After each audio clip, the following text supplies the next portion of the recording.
Mayong hapon, Negros. Ini ang Digicast Negros 10. Ang nagapanguna nga napulo ka mga balita sa Negros ang amo ni kadulong sa inyo. Updin niyo kami via Facebook, YouTube, kag sa among website www.digicastnegros.com. Kag sarama kami malantaw sa Kikat Channel sa Kabangkalan City, Himamaylan City, kag Banwasang Ilog. Kag yari na ang top 10 nga mga balita sa Negros subong adlaw. Isa pagid kag ginapatihan katapos ang Ipugon Robbery Group patay sa pagpaniro sa barangay Kabug sa Bacolod kagabi. Sa San Carlos City, bioethanol plant temporaryo nga ginpasira sang alkalde. Sa Murcia, mag-live-in partner patay sa makabunggong ilang motorsiklo sa isa ka truck. Sa Bacolod, duha na ang napatay sa dengue kag duha man sa leptospirosis sininga 2021. Tag sa Good Vibes, hibaluon ang success story sa nagabaligya Bitso-Bitso, bibingka kag puto nga karon may kaugalingon nga cafe. Initanan sa Digicast Negros 10. Sa number 10, nadula na si Baguio Auring kahapon pa lamang nangin low pressure area na lamang.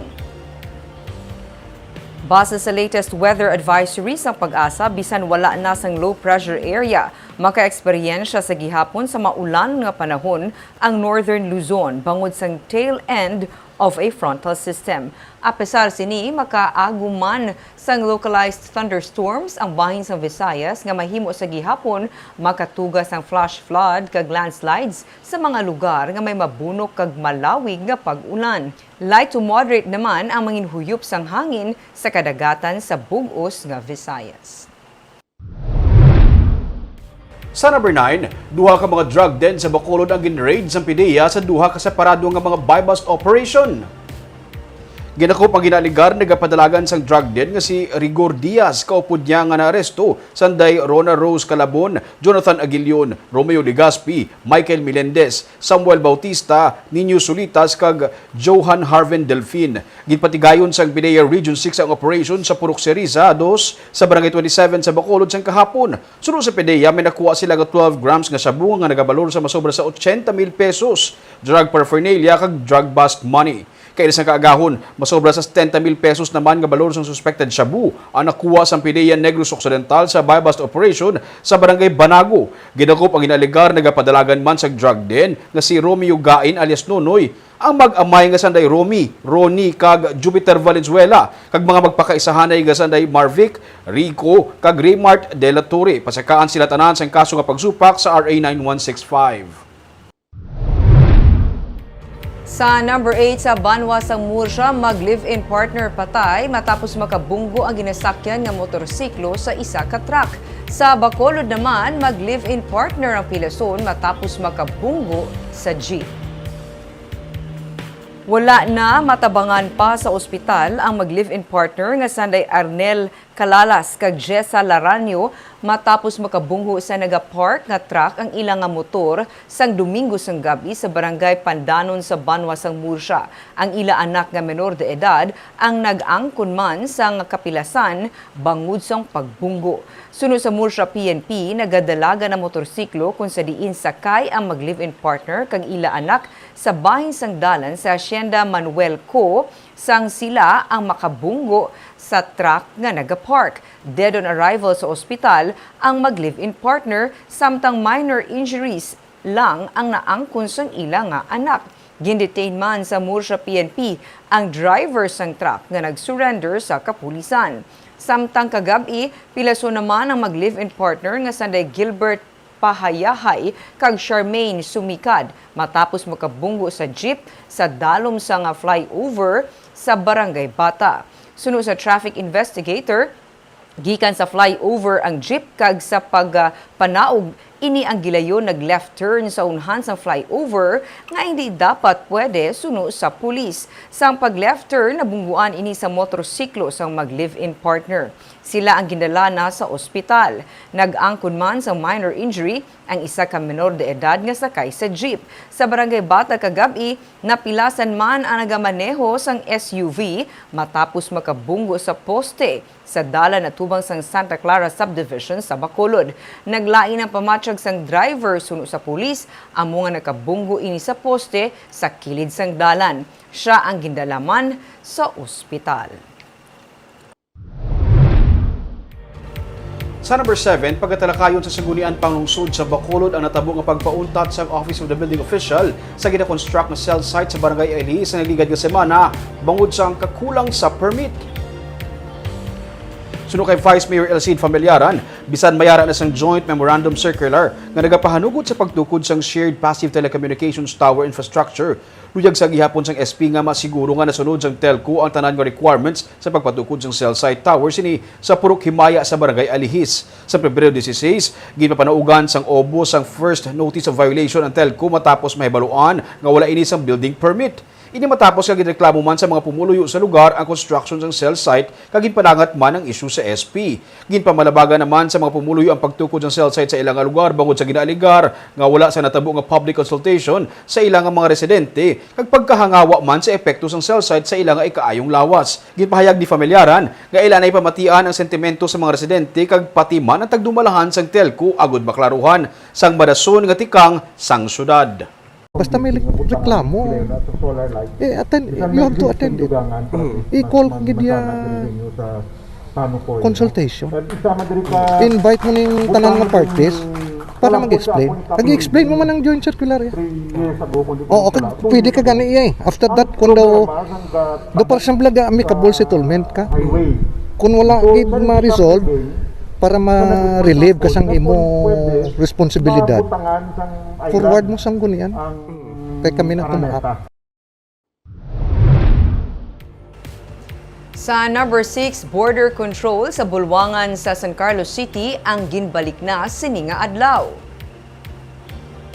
Ang Emergency Operations Center for COVID-19 kaupo ng City Health Office, Philippine National Police San Carlos City Disaster Risk Reduction and Management Office kag ang Barangay Bulwangan ang naga-operate sang amo nga border control loko ng health checkpoint sa Barangay Bulwangan.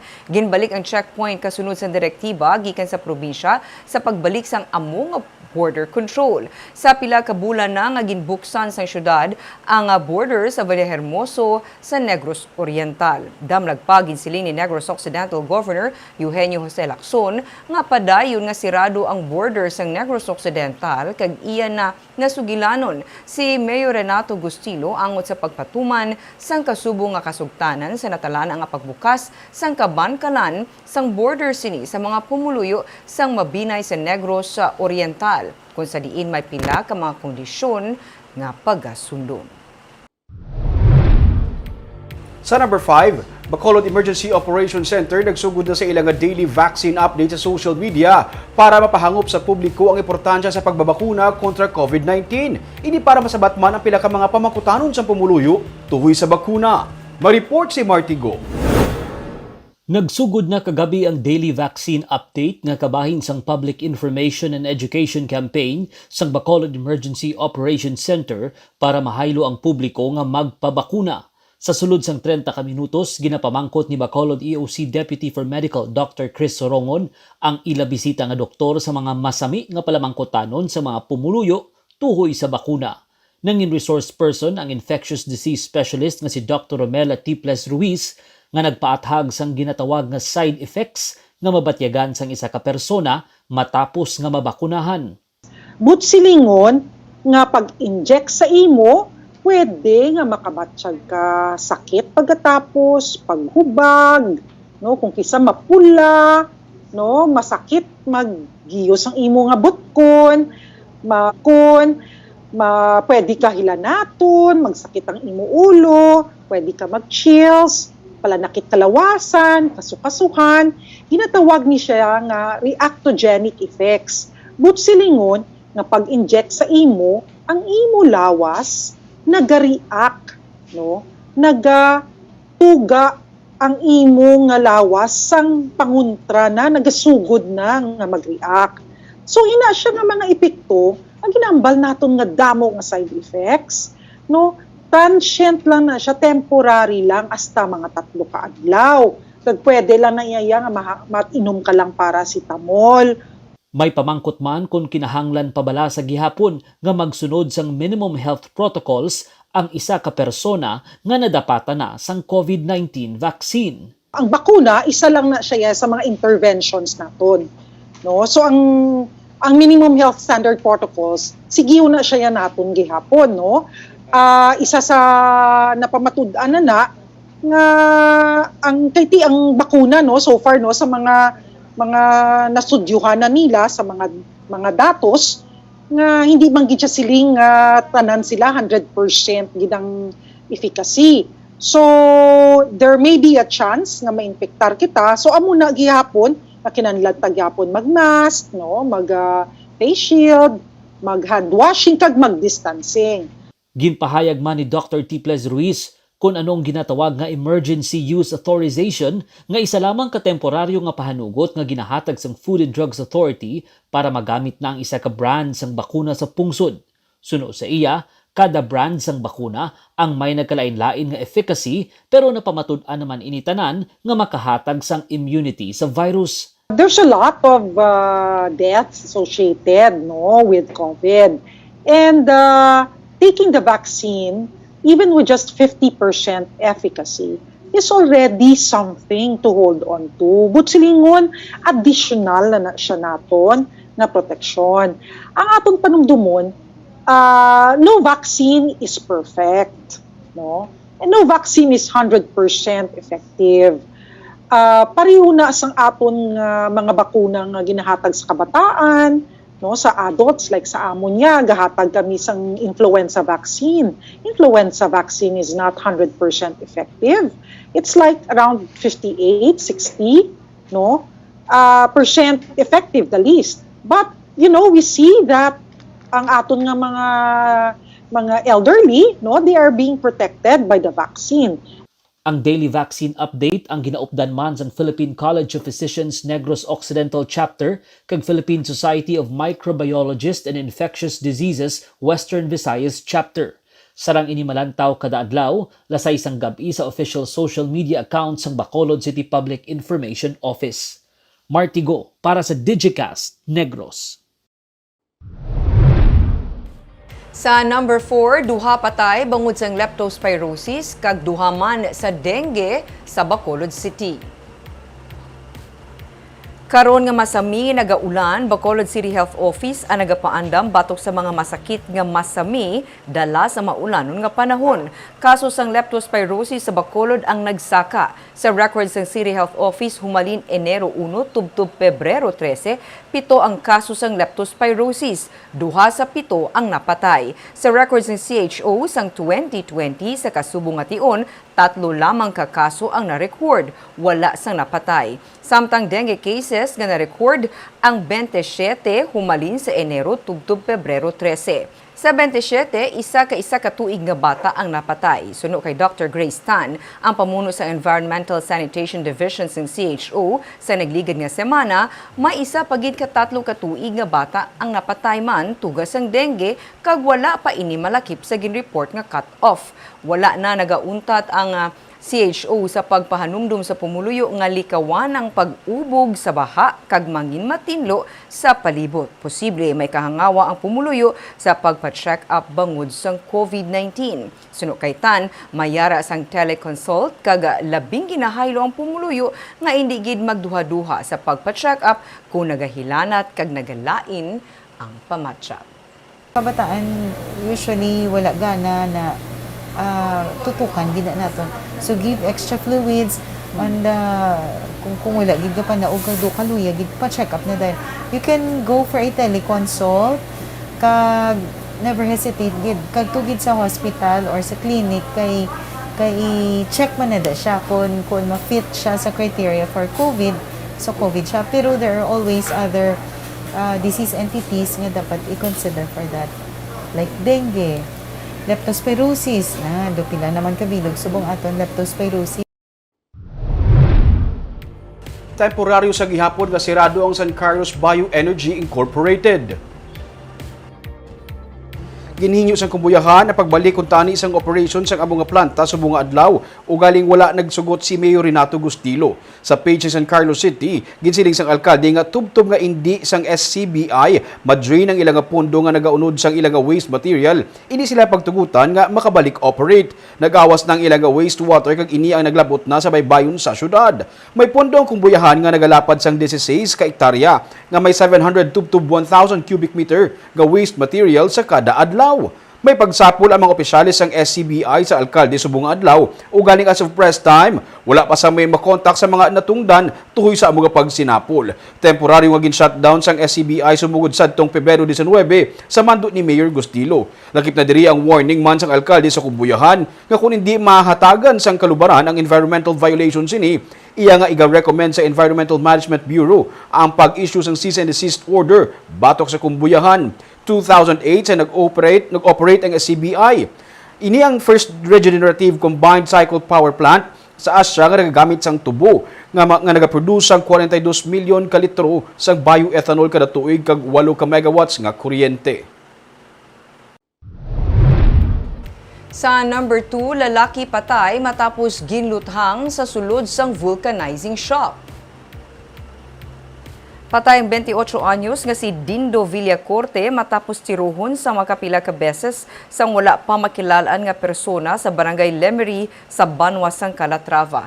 Sa investigasyon sang kapulisan, si Villacorte ang nagapungko lang sa sulod sang isa ka vulcanizing shop sang Domingo sang gabi sang hinali na lang magpundo sa gwa sang shop ang motorsiklo sakay sang 3 ka mga persona. Isa sa mga sakay ang nagpanaog sa motorsiklo kag iya na lang gintiro si Villacorte sa makapila ka beses. 6 ka basiyo sang 45 caliber kag isa ka deformed slug ang na-recover sa crime scene. Dead on arrival sa ospital si Villacorte nga nag-agom sang 6 ka gunshot wounds. Adaan nga dumot ang ginalantaw sang PNP nga motibo sa pagpatay sa biktima.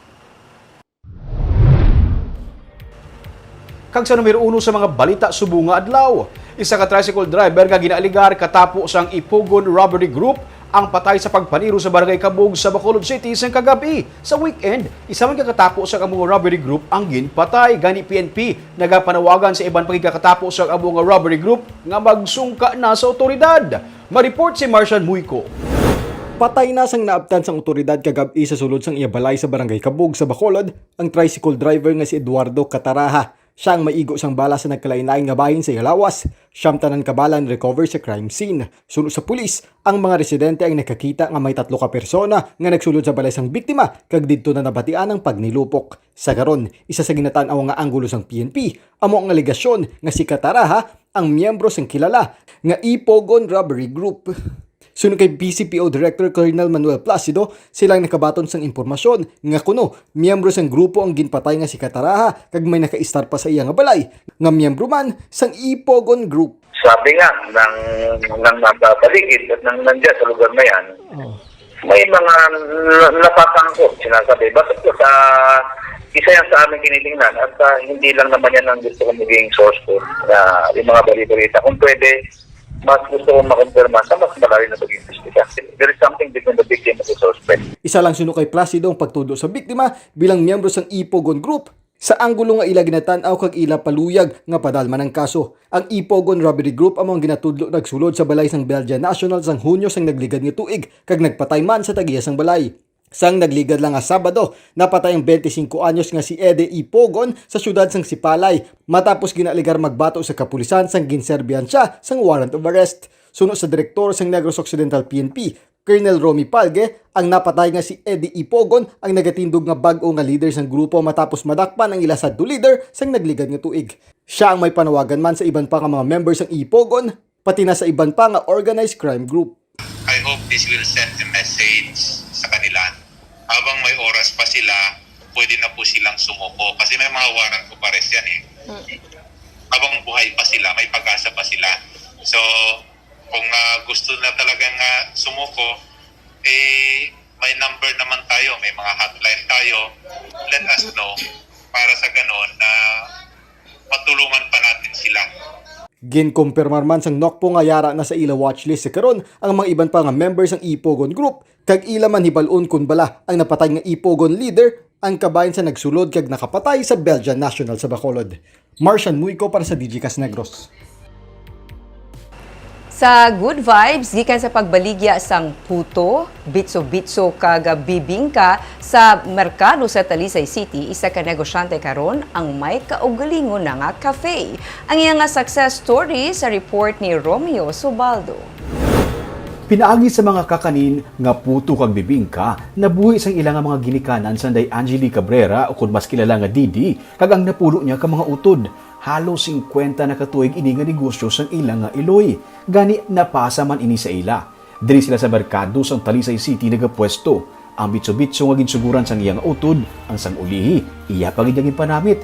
Nakilala ang Talisay City bangod sang manamit nga bitso-bitso nga mabakal diri. Ang akong brother gina ang first na nag-opera sa bitso. Pero nag-stop siya sa kadugay ng tinion. Then, pamisaran ko na ibalik sa market. Tapos, ano ko siya, trick ko siya, something, innovate ko ang iyang sabon. Pareho sa tanan nga mga negosyo, may mga pagtilaw man sila nga inagyan. Ang ilang nga pwesto sa guwa sa merkado nga amo ang nagabuhi sa ila, gindemolish bangod sa clearing operation. Ginsaylo sila sa sulod sang market, gani halos napatay ang ilang nga negosyo kay hindi na sila matultulan sang ilang nga mga suki. Sa sapong, amo na, before, sa pagka-demolish, suffer dito ang business na mo. Ito mo wala na kami area, yung taga kami sa location na kagamay sa road. Almost dying ang business. Kasi naging proud sa Talisay sa na. Pero ang pagsirado sa sining oportahan, nangin alagyan sa pagbukas pagid sa panibagong oportunidad. Nag-level up ang Didi. Halin sa merkado, nagpatukod siya sa cafe sa kilid lang sa public plaza sa Talisay kung sa diin may mga kakanin man sa gihapon nga gina-serve pero mas ginpa-level up man ang sabor. Bibingka with salted egg, puto bongbong with cheese, ang moist nga bitso-bitso, ang pila lamang sa mga kilala diri. May iban man sila nga mga produkto nga ginatanyag. Suno kay Angeli, ang pagtuo, pagkatutom, kag pag-innovate ang mga sikreto sa pag-uswag sang iya nga negosyo. Kay kung ang tao may sa ka-ambisyon, kag may determinasyon, kag kinalalang yung skills mo, nangyara ka na ability to work out mo, kag kinalalang siguro learning, number 1, kag yung high kagid wisdom kay Lord, always.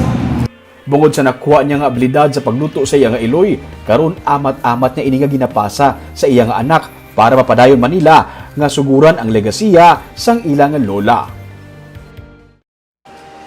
Pagpini sila, kung nunuduman mo sa una, may hara sa sagwa sang market sa Talisay nga mga balaklan sang mga puto, mga bibingka nga pa-drive-thru ka lang pala, maduhol ka lang kwarta. Sila na popular na sa una katama, especially kung magbiyahe ka mga patalisay pa sila, malabihan mo na dagan. Ano sa kilid lang, Ming? Oo, mabakal ka na dibla. Sila na sa una, ginsaylo sila sa sulod, tungod din pang demolish ang mga structures sa sagwa. Okay. Pagkuhan ko na nagpigaw ang negosyo, siyempre kay ginsulod siya sa merkado. Subong ang bako gani, ang baligani, kung nag-close ang amuto nga door, may nag-open nga mas dako pagig nga door siya. Subong may cafe na siya. Doka inspiring ba? May nag-close nga door, may dako pagig nga door nag-open. Di ba? Basi matabo ko na sa ato. Ming ka na, Ming, no? Kabalo ko nagpa-sample ka di. Ay, Barb, siguro daw.